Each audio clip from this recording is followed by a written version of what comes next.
Hello guys, Tammy টি গার্ডেনের চা দিয়ে তোমাদের গুড ইভিনিং জানাচ্ছি। আজ আমরা এসেছি পেলিংয়ে।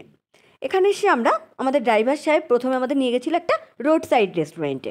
ওখানে দেখো, ওখানকার খাবারগুলো দেখো তোমরা, খুব ভালো ছিল। কিন্তু পাহাড়ের খাবার ইউজুয়ালি অতটা ভালো হয় না, বাট এখানটার বেশ বেশ ভালো। দেখো, ওরা দিয়েছিল রাইস, তার সঙ্গে ছিল আলু ভাজা, তার সঙ্গে ছিল রাই শাক, এটা না স্পেশালি পাহাড়েই পাওয়া যায়। তার সঙ্গে ছিল ডাল, তার সঙ্গে ছিল একটা পনিরের একটা সবজি, আর একটা মাশরুমের সবজি ওরা দিয়েছিল। মানে বোঝা যাচ্ছিল না যে ওটা মাশরুম, বাট খেতে বেশ ভালো ছিল। তার সঙ্গে আরেকটা জিনিস ওটা স্পেশাল দিয়েছিল। দেখো, আমাদের পাতের পাশে ছোট্ট ছোটো করে রাখা, মনে হচ্ছে যেন একটা লঙ্কার গুঁড়ো, বাট ওটা ছিল না, সয়াবিনের চাটনি। খুব ডিফারেন্ট, মানে বেশ ঝালঝাল, মানে অসাধারণ, ভালোই লাগলো খেতে।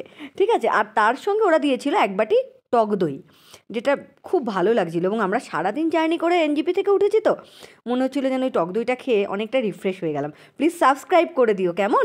বাই।